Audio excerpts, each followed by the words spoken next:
Starting the webinar. Welcome everyone to FX Street. It's Friday morning. Today is June 25th, 2010. Welcome back, one and all. Great that you could join us. We have very big numbers today. US GDP gross domestic product numbers. Those are scheduled to be released at 8:30 a.m. Eastern, about 30 minutes from now. Glad we have a very big room today. This is great. This is certainly a market-moving event. It's one of the big numbers that we wait for every month. And these are quarterly numbers. We obviously have the final numbers today, and we have preliminary numbers coming next month as well. Now, the reason why the GDP numbers are so big is because it does represent the major indicator that we watch in terms of growth. But not only us, it's the Federal Reserve. The Federal Reserve met the other day. Federal Reserve is the FOMC, Federal Open Market Committee, and they kept rates unchanged at 0.25 to 0%. Now, the Federal Reserve, Chairman Ben Bernanke and his colleagues, they watch GDP very, very closely to determine whether they should raise or lower interest rates. That's one side of the coin. We also have to consider the inflationary side when we talk about CPI and PPI numbers. Now, again, the numbers are expected at 8:30 a.m. Eastern. I believe the consensus is at 3%. We're going to take a look at the economic calendar. Just a quick recap, because we've had a lot of big news this week. So I'd just like to very quickly just mention, highlight some of the news that we've seen this week, because there certainly has been a lot of very, very big news. And I think the news that we've seen this week can certainly change the scope of maybe how we consider the currency trends moving forward.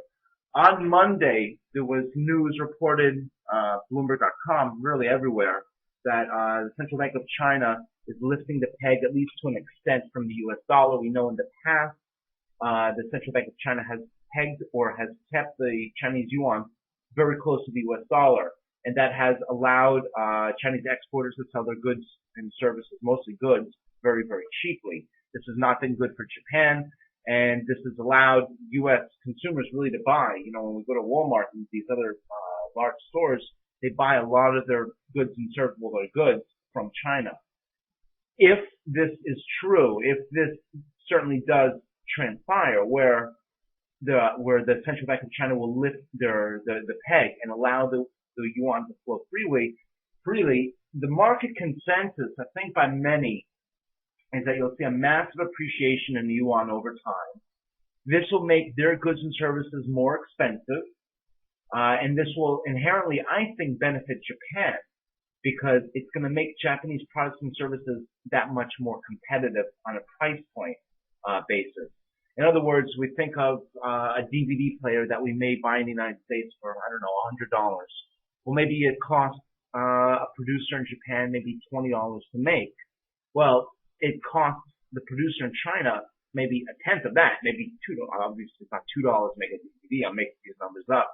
But point being is that if the ban is really released and the yuan is allowed to flow more freely, then the appreciation in yuan will make those Chinese goods more expensive, and in retrospect or comparison, make Chinese, or I should say Japanese goods a little bit cheaper. So I think that could benefit Japan in the long run.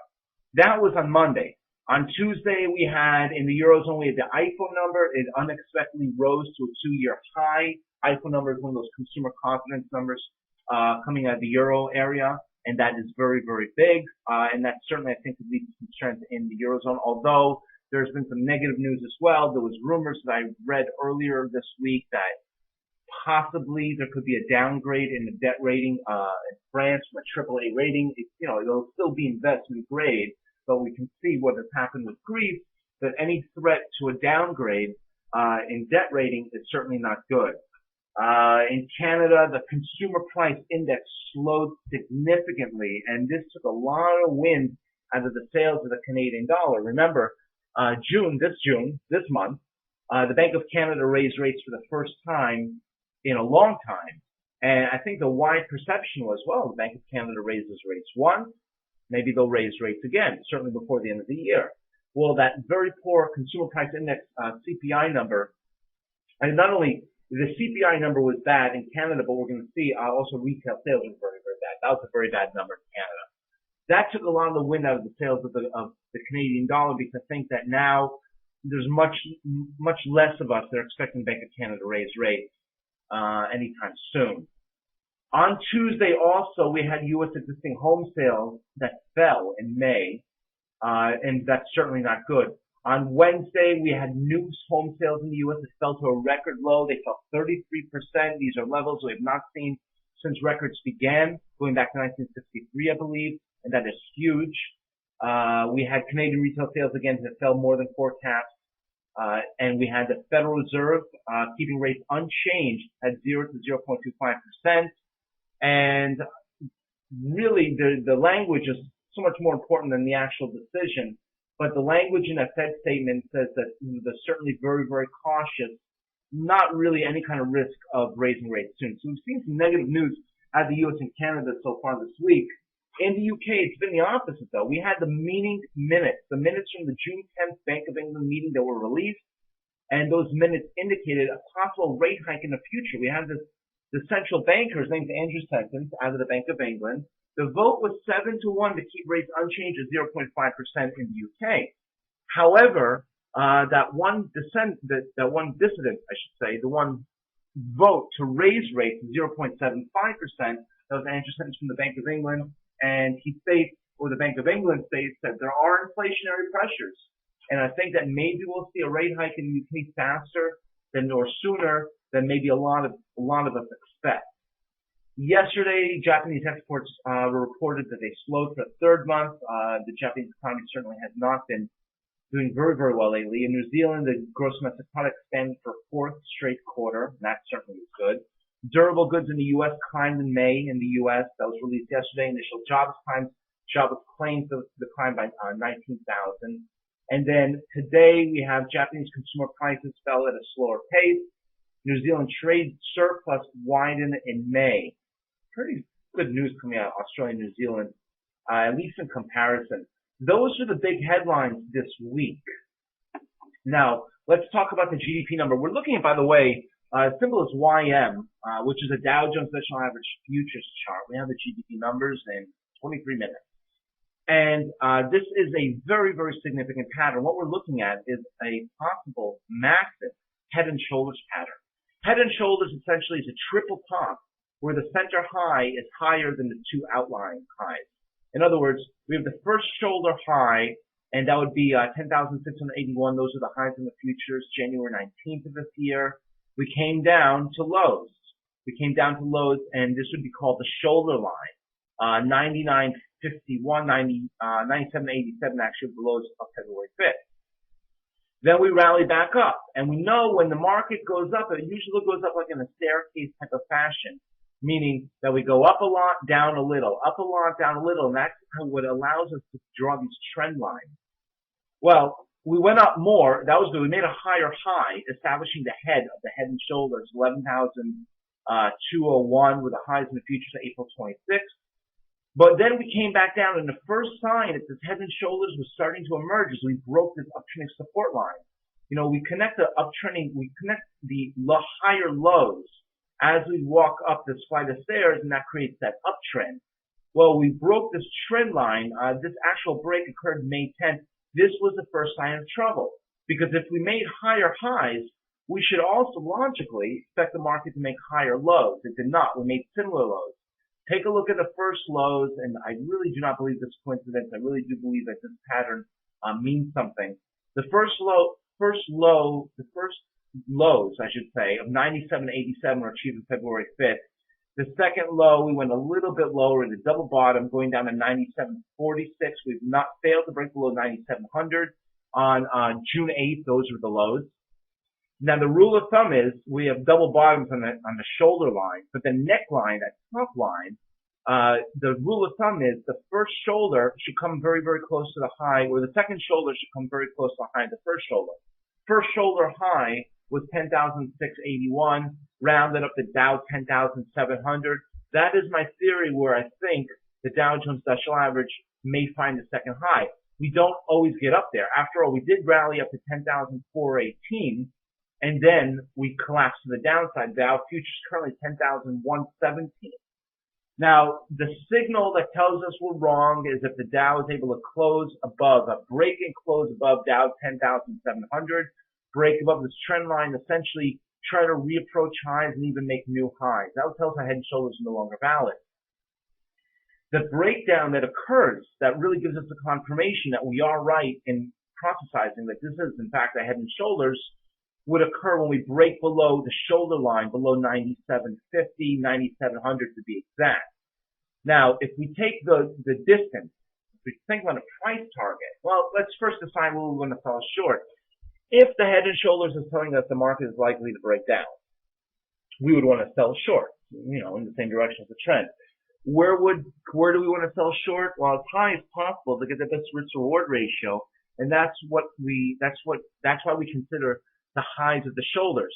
First shoulder high just under Dow 10,700, 10,680 and change. The second shoulder, my theory, should come very close, so I want to sell short if the market's able to test and fail to break above Dow 10,700. We might get our chance. We might have missed a chance. It's never really got all the way back up there. Now, take the distance from 9750. Let's call it 9700. 9750. Let's try to be exact. 9750 to Dow 10,680. 97 300, and then 600. That's 900. We're looking at about 1,000 points. 9750 to actually about 900 points from low to high. 9750 to Dow 10,700, about 900 points. We'll take that distance and subtract it from the bottom. 9750 minus 900 points would put us at 88, 97, 88. Yeah, I'm guesstimating it's around 88.50. That is our approximate price target. Is that we take the distance from the shoulder line to the neckline. That's about 900 points. If I'm doing my math correctly, I'm doing it in my head, so please forgive me if I'm wrong. However, take the same distance and subtract it from the bottom, from the shoulder line. That gives us our tentative price target. Do we have any other lines that give us similar confirmation? Well, or any other signals, I should say. Take a look at the former highs going back to December of 2008, January 2009. The former double top. That's kind of nice. Look at the former highs over here of June of 2009. That's pretty nice. That all falls right around 88, 8,900 approximately. And then finally, what I find the most remarkable is draw the Fibonacci line from the lowest, try to make it as accurate as possible, 6,400 some odd lows. Draw the Fibonacci lines all the way up and take a look what happens. As we move this line, the Fibonacci lines move. 50% Fibonacci retracement line, and we know the Fibonacci's give us an approximate price target. We don't know which Fibonacci level will hold the market or eventually represent new support, but I like to see intersections. And we see these former double tops. We see the 50% Fibonacci retracement level and our approximate price target based on the head and shoulders all tells us around 8,800. Now, how do we know for sure if the Dow breaks below 9,700? In other words, to put this very simply, if the Dow breaks below 9,700, I think we could see the Dow go to 8,800. If the Dow breaks above Dow 10,700 and higher, then I think we can go a lot higher. Now, we're Forex traders, so why does this help us? We know there's a very strong correlation between equity markets like the Dow Jones Industrial Average and yen crosses and dollar crosses.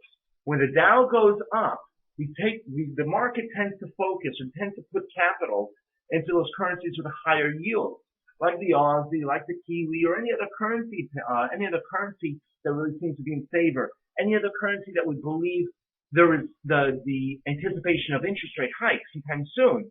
Now, if you had asked me last week which currencies that could be, I would say, well, maybe the Aussie, the RBA, the Reserve Bank of Australia's raised rates a lot. Reserve Bank of New Zealand, they're starting to. I would have said last week the Bank of Canada. Even though rates in Canada are very low, 0.5% now, I believe. The fact of the matter is we've had poor CPI numbers and poor retail sales numbers in Canada just this week released. Two bad numbers out of Canada. I don't think that the Bank of Canada is going to raise any rates anytime soon. The Central Bank of Canada, it's not a mystery. The Bank of Canada, they watch these numbers in order to make their decisions. And the numbers this week have been quite poor. So I would not expect the Bank of Canada to raise rates anytime soon. Therefore, if the Dow goes up and optimism moves back into favor, if there's optimism in the marketplace overall, and we want to buy stocks and we want to buy higher yielding currencies, I don't consider the Canadian dollar to be one of those.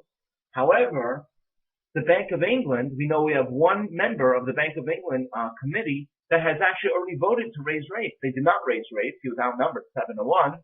But inflationary numbers are picking up. The economy is slowly starting to improve. And the foreign exchange market, like any market, is a forward-looking mechanism. So it's always trying to get to the next step. And we say, hey, the Bank of England, things don't look very, very bad. Certainly, I think they look a lot better than in the European economy. And some would even argue better than the U.S. economy. So if the Dow goes up, if we break above 10,700, I certainly would expect to see strength in the UK, or strength in the British pound, I should say. Question is there supposed to be a chart? You should see a chart. Please let me know if you do not. I'll refresh the page again. But we should be looking at the Dow Jones Special Average chart. I hope that everyone can see it by this point. At any rate, so that's, I think, the market in a nutshell. Focusing in on the U.S., we have 9.7% unemployment, and we have GDP numbers. The consensus is 3%. Let's actually go really briefly to Bloomberg.com and read what the consensus, read what they report in terms of the consensus. This is just from Bloomberg.com. They were speaking about the GDP numbers. The prior result is 3%. The consensus is around 3%, anywhere from 2.8 to 3.3. I think the median, that's 3%. And they state, Bloomberg.com, this is obviously before the number. We know the GDP, gross domestic product, is the broadest measure of aggregate economic activity and encompasses every sector of the economy. It's a big, big number. Now, GDP growth for the first quarter was revised down. This is after the last report. You know, these quarterly numbers, there's a preliminary report, the middle report, and then the final report. And this, I believe, is the final today. They say GDP growth for the first quarter was revised down to an annualized 3% pace from the initial estimate of 3.2%. The overall revision was net many small changes and was not a result of a large change to any one component. I mean, overall, the big economy, the big picture is slowly slowing, I should say. But there is still strength in a number of components compared to the fourth quarter and earlier. Real PCE's growth is moderately strong, while investment in equipment and software posted a healthy 12.7% boost. Inventory investment contributed to growth significantly. However, there's always however, net exports, I should say, worsened as import gains outpaced improvements in exports. Non-residential and residential structures both declined. The GDP price index was revised up incrementally to 1.0%, annualized the initial estimate of 0.9%. Now, let's take a look at this in terms of a historical basis. Now, to answer your question, which charts do I use? These are MetaTrader charts. There's a lot of free demo accounts actually out there. If you look on Google and you look for Fibble Group, those are the charts that I use. And they do have a free demo that you can use the charts as well. Now, taking a look at, there we go. Should see now a little chart that I like to maintain that shows the GDP numbers on a historical basis. This goes back to 1990. Now, the violet or purple line here represents the GDP numbers. Again, the last report was 3%. The consensus today is also 3%. And the blue line represents the Dow Jones Industrial Average. This is on a monthly basis, a month-to-month close. And we can see, generally speaking, over time, during prosperous times, when the GDP rises or goes to the upside, the Dow tends to go up as well. During economic slumps, we can see the GDP topped out at 8%, if you can believe that, August of 2000, and then quickly went to the downside as 2000, 2001, we know that tech bubble crashed. The GDP numbers flattened out at a negative 1.3%. A negative GDP number means the economy is actually contracting, and that's very significant. Now, from the lows of May of 2001, the GDP started to rise. The Dow Jones Industrial Average hit a low a little bit later on. Notice, by the way, a lag. The Dow hit its all-time high going back to December 1999, 2000, going back December 1999. I believe actually the top, at least for the Nasdaq, was March of 2000. But the GDP numbers did not hit highs until September of 2000. The Dow, like any market, is a forward-looking mechanism. It's always trying to get the next step. So I think the Dow moved down before the GDP numbers really topped out. However, it's not an exact correlation. One always happens before the other.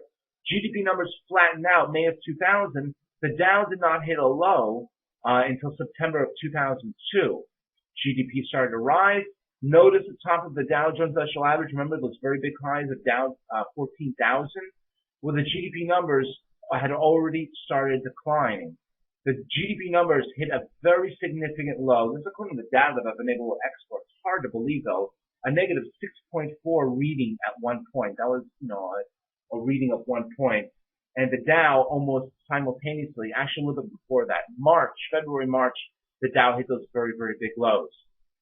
Now, the reason I mention this is because we're expecting 3% today. Let's say the GDP numbers are much better than expected. We're expecting there's a range anywhere from 2.8 to 3.3%. GDP numbers, by the way, in 8 minutes from now. If the number's much better than expected, I think I'd certainly expect the Dow Jones Industrial Average to rally. If the number is worse, I'd expect the Dow to fall. 3% is, again, the expectation. Compare now US GDP numbers, that's the violet line again, to the dollar-Swissy currency pair. Now, the Federal Reserve, like any central bank, they watch two sides of an economy. They watch the inflation side, meaning CPI, PPI, Consumer Price Index, Producer Price Index.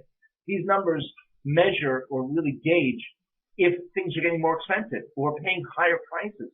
If the producers are paying higher prices, if they are, they'll pass those higher prices, those extra costs onto the consumer, which we invariably would see in the Consumer Price Index.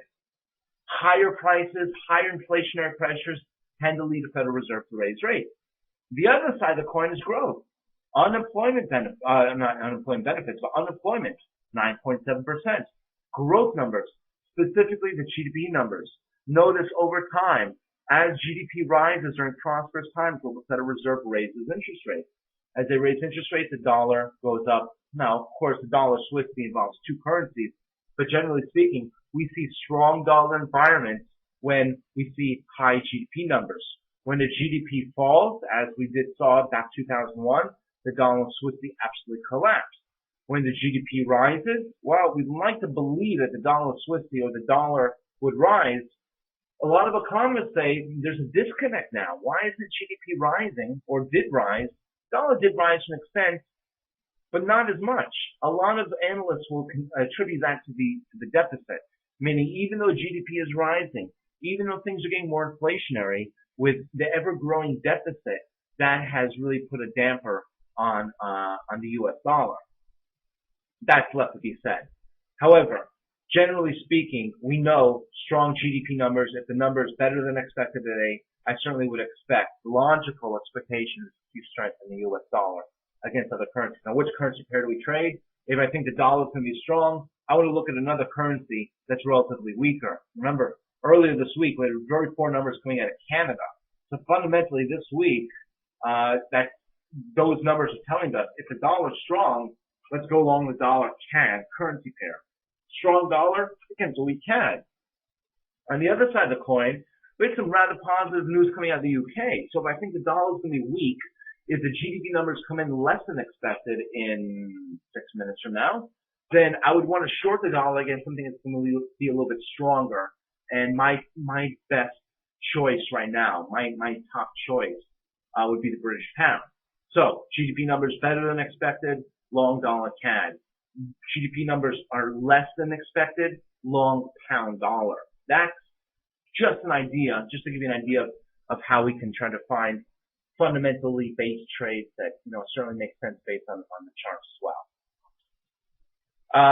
Now, really quickly, let's take a look next week because we have a lot of big numbers as well. And then we're going to get to our actual number because we do have a few more minutes.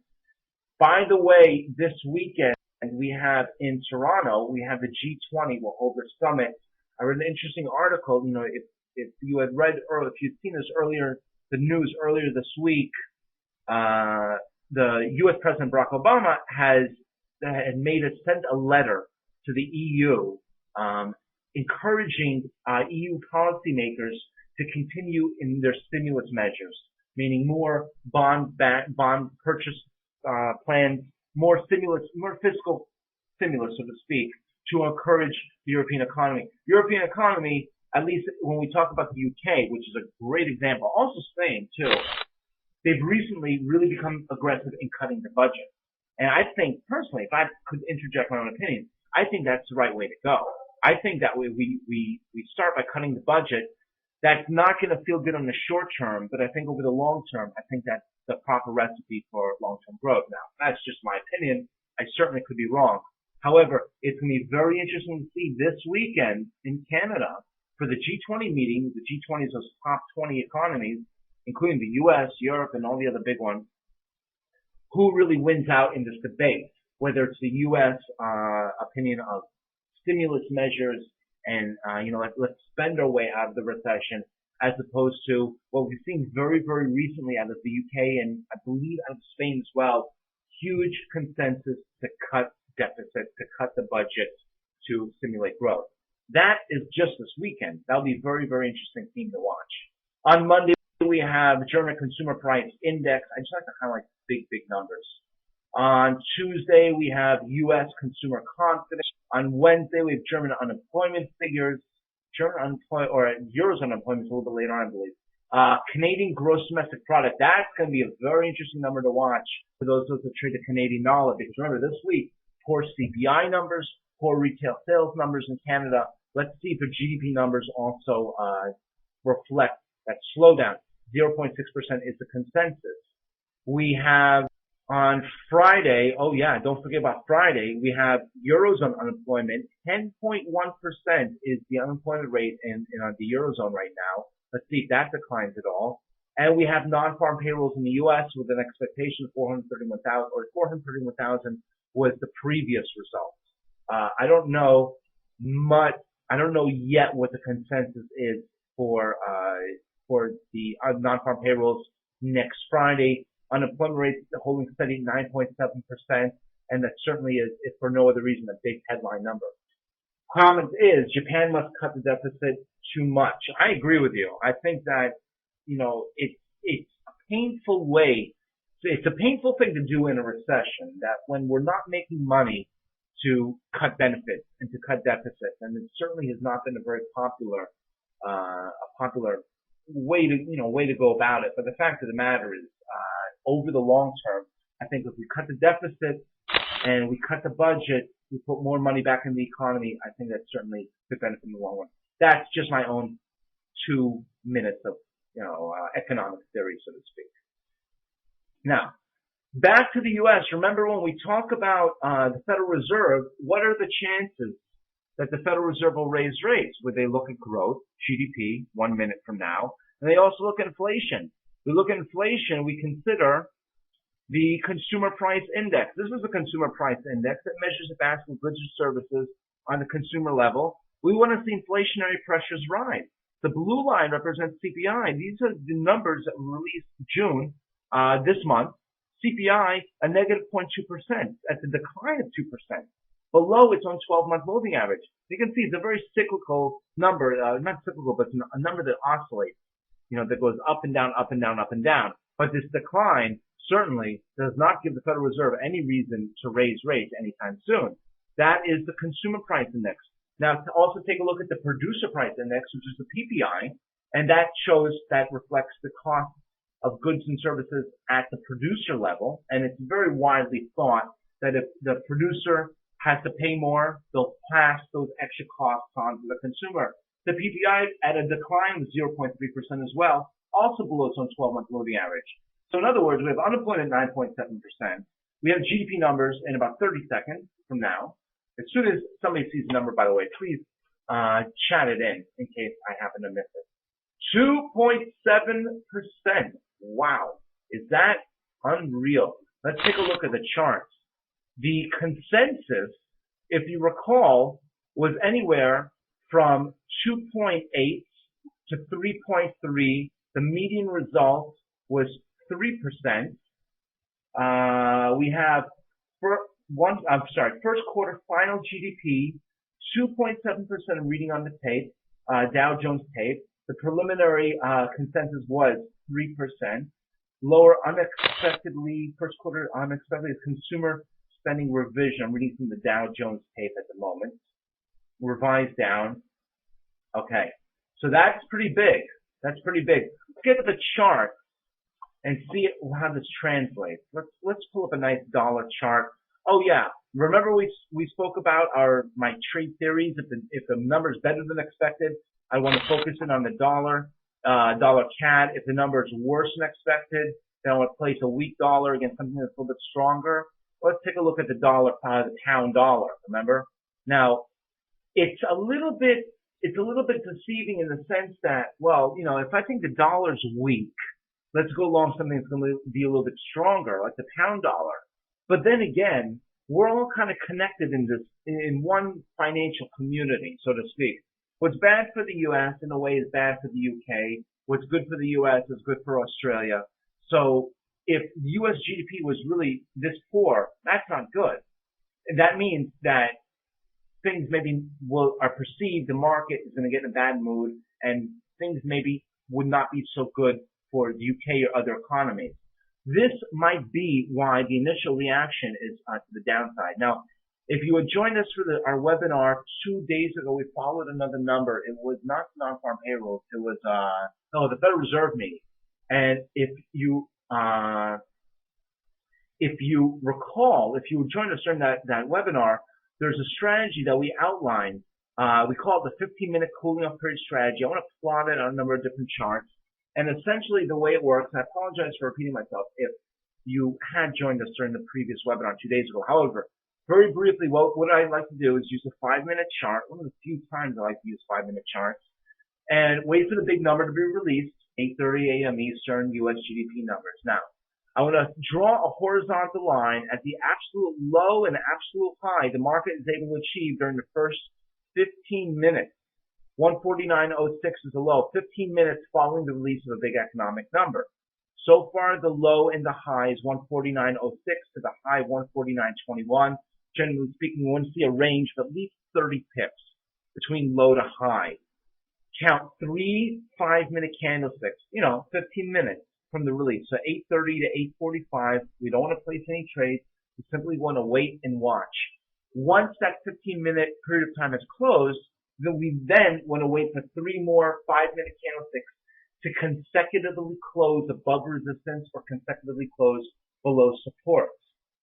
So, GDP numbers are released, 8:30 a.m. Eastern, watching the numbers, and in less than 15 minutes, we're gonna come back. Now, people waiting for CPI and PPI to decline to enable to buy stuff, but we wait for them to raise the trade different ways. Yeah, well, it's true. When the economy is weak, that's the time to go out there and buy a house or buy a flat screen TV and, spend because prices are good.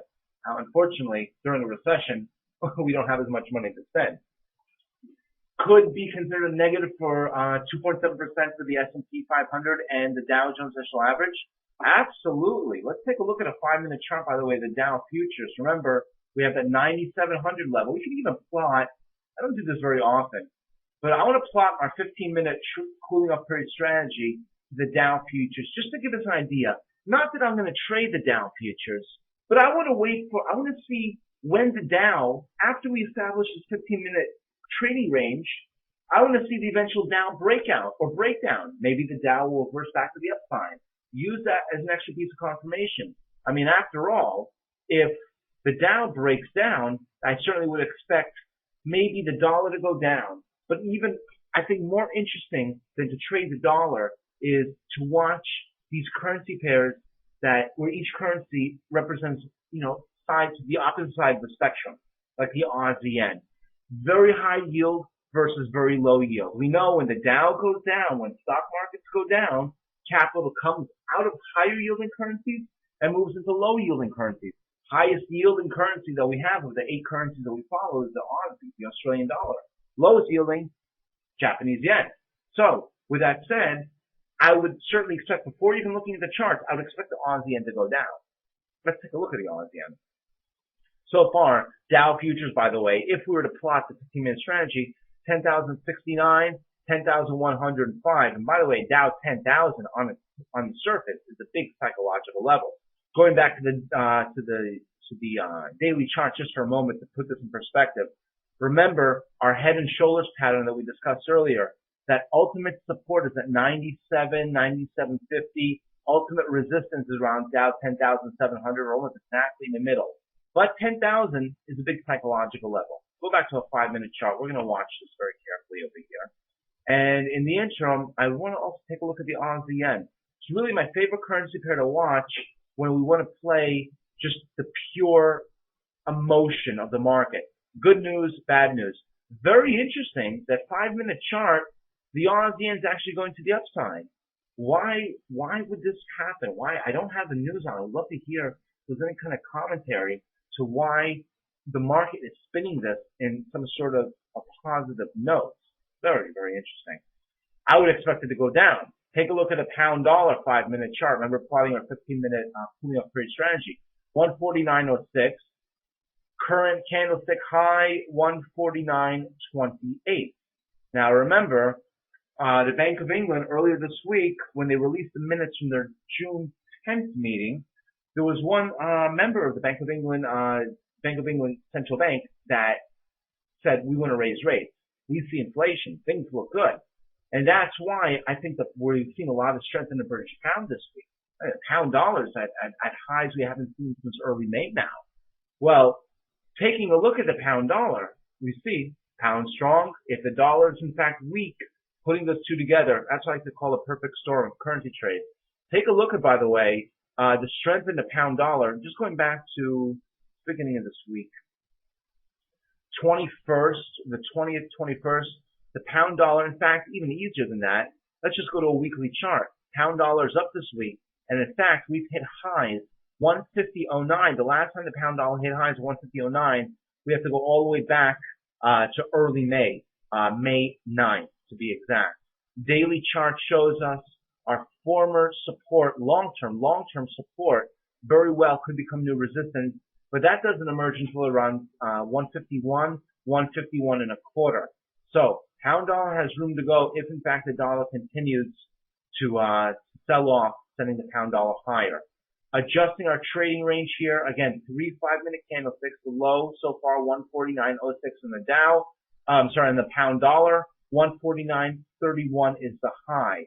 Zooming back really quickly, and by the way, if there's any other currency pair that has the US dollar, because that's the most appropriate to apply the strategy to, that you'd like to see us plot the 15-minute cooling off period strategy, please don't hesitate, let us know. I'll be more than happy to type it in, or pull it up, I should say.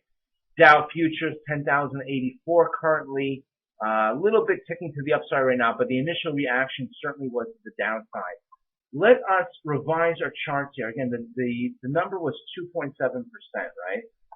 2.7%, the consensus was 3%. I'm going to update my data over here. I want to take a look at what this looks like. 2.7% already.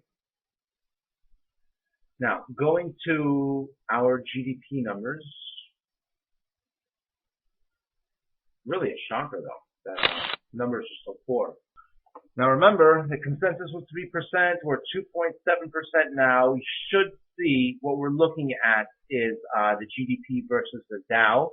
And GDP now has fallen to levels that we have not seen since January of this year. These are lows of the year, and that is pretty big. The Dow Jones Industrial Average, if we were to fall back to lows of January, that would bring us Dow 10,067. I see it's a close. This chart I update on a monthly basis, so it certainly doesn't reflect what we're looking at now. GDP numbers less than expected. I certainly would expect this to weigh on the Dow. And again, even from this chart alone, take a look at this massive head and shoulders. Just, forget everything we know about technical analysis or head and shoulder patterns, just on a very, very simplistic level. The market goes up, and imagine yourself, I always like to place myself in the shoes of a buyer or seller. How would I feel if I bought the Dow Jones Industrial Average? I don't know, let's just make up a price at the average price, the Dow 10,000. Well, we go up to 10,000 the first time. Goes up a little bit higher than 10,000, actually at 11.5. I feel great, because I bought it and we start to make some money. But very quickly we come all the way back down, and I don't close my trade. And we come all the way back down to 75, 7,600 on the Dow, going back to September of 2002. Let's say I held it onto the Dow this entire time. Well, 2002, 2003, we started to recover. And remember, I bought the Dow Jones Industrial Average exactly 10,000 just to make up a number. Well, eventually the Dow breaks above 10,000. I said, fantastic, we're going up and starting to make money. And then we go to 14,000. I said, great, my mutual funds look great, my 401k is making money. And then the Dow comes back down. And back below 10,000 again, and all of a sudden I see my cost basis is out of the money. I'm losing money. We go all the way back down to 7,000 and say, wow, we've actually made a little bit of a new low compared to the lows of September of 2002. Well, from that point moving forward, we go back up to 10,000 and say, well, I'm relieved. That was kind of scary that we made new lows and I was losing so much money in the Dow.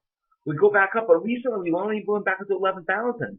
We did not go back up to 11,500 as we did in 1999, and we did not go back up to the 14,000 highs, and now we're going back down. It feels like we're spending more and more time losing money in this trade than making money in the trade.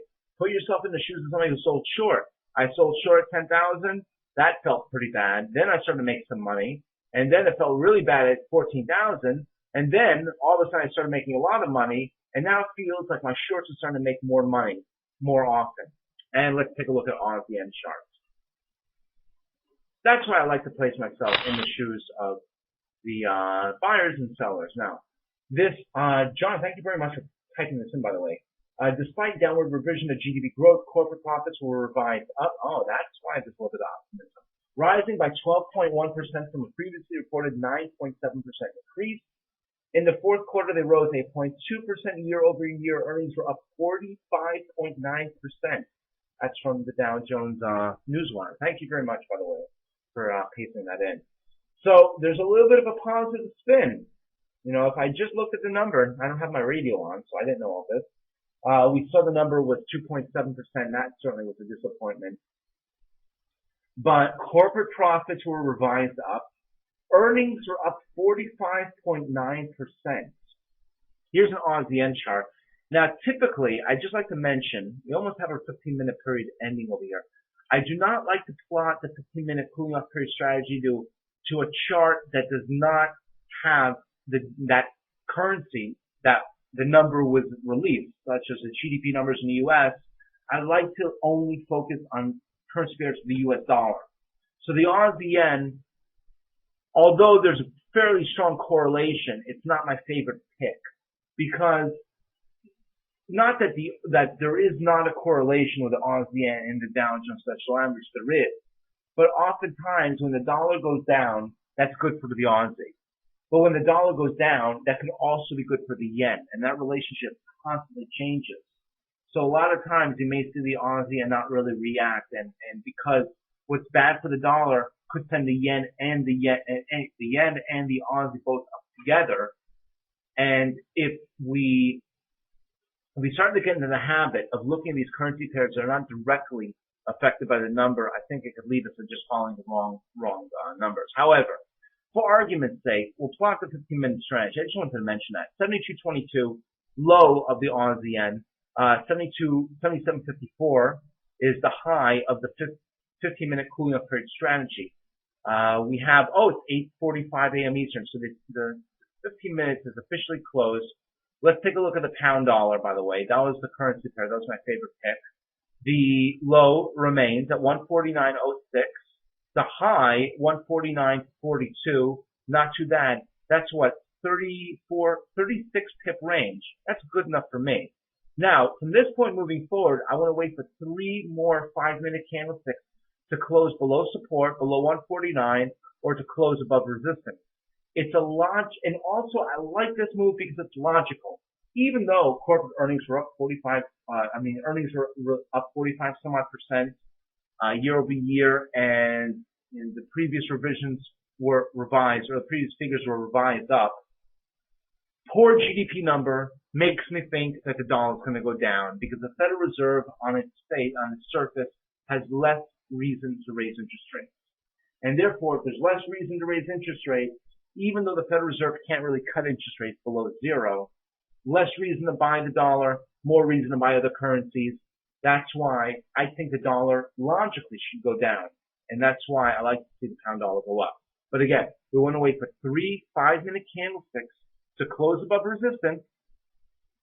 And then at that point, when that happens, consecutively, by the way, it has to be 3 consecutive candlesticks. And the closing part means the thick part of the candlestick has to be above this line, which it is right now. Not just a wick, not just a little line. When that happens, we would then want to place a trade to buy the pound dollar based on a breakout or sell short if we broke down. Our protective stops would have to be placed on the other side of the entire range, a little bit of breathing room. And that's why anything more than a 50-pip spread, I think, is too much because it destroys our risk-reward ratio. If the market runs away, wait for a better entry. Oftentimes, I would say probably at least half the time, 50% of the time, I think the market gives us a second chance. We may rally up to 150 and then turn back to the downside. So give it time to move. We were watching before the Aussie yen currency pair, 77.54. Remember that trading range, although I don't like to plot it on the Aussie yen, is 77.22 to 77.54. This is the Aussie yen chart right now. 77.22 to 77.54. Not my favorite currency pair trade U.S. number. So suppose that the pound is stronger than the dollar by RSI technique. We'll do something else as trend. Well, the technical analysis, such as the RSI, illustrates that the pound is stronger than the dollar. That certainly is the case. Fundamentally, if we're looking for a reason to justify why the pound is stronger than the dollar, well, poor GDP numbers, that's for sure, out of the U.S. But more important than that, earlier this week, again, the Bank of England, we had one member. The meetings were released this week on Wednesday, I believe, indicating that one member of the Bank of England is ready to raise rates, and that certainly has led to strength. Now, you reminded me. Let's go back to our Dow futures, by the way. There's a technique that we can also use to identify what is the strongest and weakest currency to trade against what we suspect would be a weak dollar. And that is using the RSI technique as well. I hope I have time to talk about that. How will the open of the stock market give us a new entry? Well, the Dow, it's a great question. If the question is how will the stock market open, New York Stock Exchange will open 9:30 in about 50 minutes from now, 40 minutes from now. It'll be interesting to see where the Dow futures are in comparison to not only where they closed yesterday, but also do we break above or below this trading range? This is why I like to plot on the trading range, because this gives us a very good idea eventually how the stock market may open. The low of this 15-minute range is 10,069. The high is 10,105. Let's wait and see, as long as we have time in the webinar at least, let's wait to see if the Dow futures eventually are able to break above their highs or lows. Did I draw these lines incorrectly? I think I might have. The low was 830, so 1, 2, 3. The high was over here. I made a little mistake. 10,101. Am I right? Yeah. The high, 10,105. I'm sorry. 10,105, we want to count 3 5-minute candlesticks. This was 830, this long red candlestick. The high was 10,105. The low was 10,069. 1, 2, 3, the highest and lowest points, that represents the Dow Jones Industrial Average. Let's go back to our pound dollar really briefly. Oh yeah, by the way, the technique that we had mentioned, you pull up any chart like here, the pound dollar. Let's just go to a daily chart just for a moment. If you want to identify really briefly, we don't have a tremendous amount of time to talk about this, but I'll try to get through it. if you want to identify what could be the best and worst currency to trade at any one time, one technique that I like to use is as follows. Plug in the RSI, the Relative Strength Index, on a chart. Now, it can be any time frame. I like to use daily charts, but we can use any chart. But whatever chart you use, make sure you're consistent. Same time frame for all different currency pairs. Now, we look at the RSI, which is Relative Strength Index, and it gives us a reading of 0 to 100. Indications above 70 are considered very strong, below 30 are very weak. In between 30 and 70, which we are now, we're 60, 61, that's right in the middle. However, mark down on a piece of paper, we can write down, for example, pound dollar, RSI equals 60, okay? And I'm just going to go back to a 5-minute chart because I want to watch this breakout. But we can go to the Aussie dollar and we can throw in our RSI, Relative Strength Index. The RSI, remember daily charts for everything. If we use daily charts, if we use the 4 hours, then stick 4 hours. RSI on the Aussie dollar is 54. Aussie dollar, RSI equals 54. We'll go through this exercise and we can look at the other currency pairs like the dollar Swissy. Now, the dollar Swissy, when we look at the pound dollar and the Aussie dollar and the euro dollar and the Kiwi dollar, the US dollar is the second currency within the pair. So when we say pound dollar RSI equals 60, it means on a scale of 0 to 100, the pound is 60 and the dollar is 40. Because the dollar is the second currency within that pair. Remember, when you buy a currency pair, you always buy the first currency in the pair. When you look at the Aussie dollar RSI at 54, it's really the way what it means is the Aussie is worth 54 and the dollar is worth 46. In other words, 100 minus the RSI. So when we look at the dollar Swissy RSI, which is 32, dollar Swissy RSI equals 32, what that means is to flip it around, which you have to compare the dollar evenly against all of them. That would mean if the currency pair Swiss dollar actually existed, it would equal 68. Because 100 minus 32 equals 68. Just keep that in mind. Go through this exercise with the different currency pairs, and eventually you'll see that, well, the Swissy is worth 68 against the dollar. Compare everything against the dollar. The Swissy is worth 68. The pound is worth 60. The Aussie is worth 54. And we can go through the rest of the currencies. We can take a look at the yen,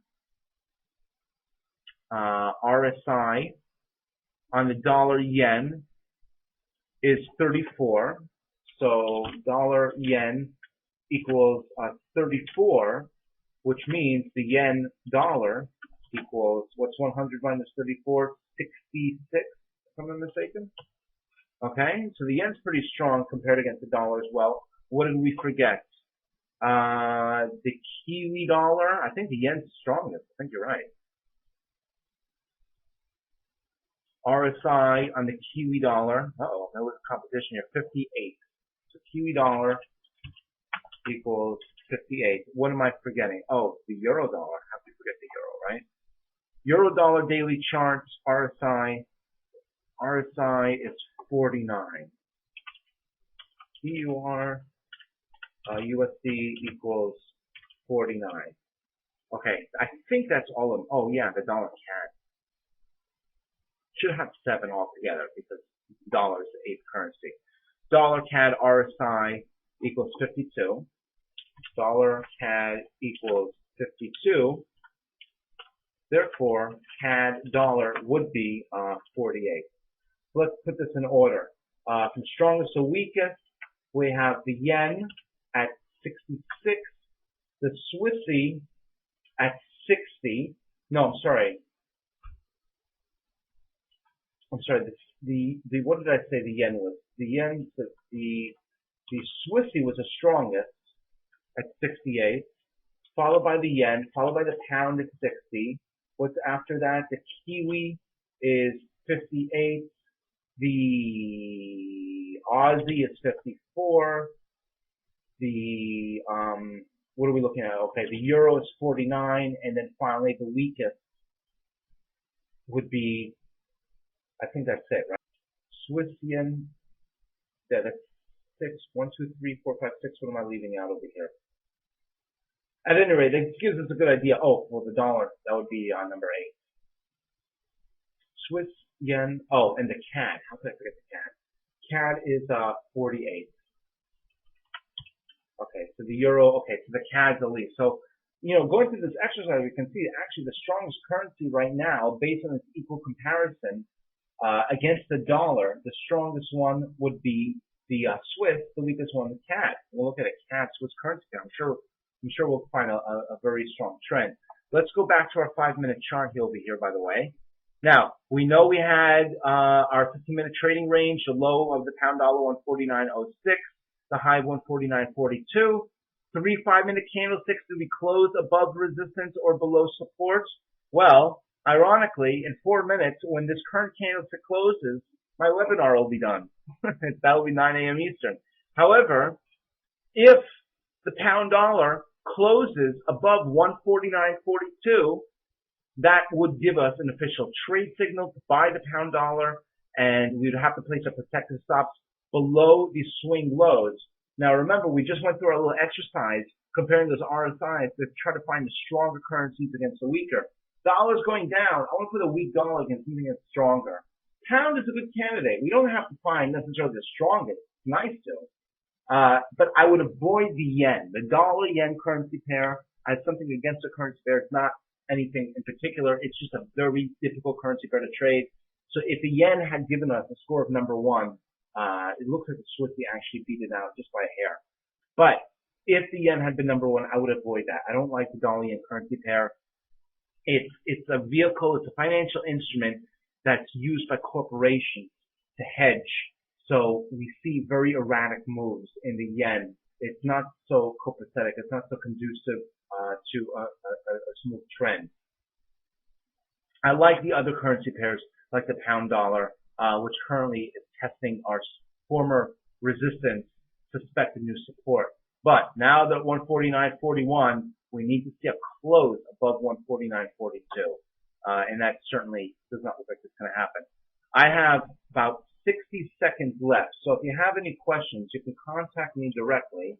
www.forexground.com. You can contact me there anytime. I want to thank you all very much for joining us. Very special thanks to FX Street. Please see their calendar, by the way, because that's on later on this week, or later on this month, much more. Again, we thank you all very much for joining us. We wish you a great day, a fantastic weekend, all profitable trades. And we look forward to seeing you.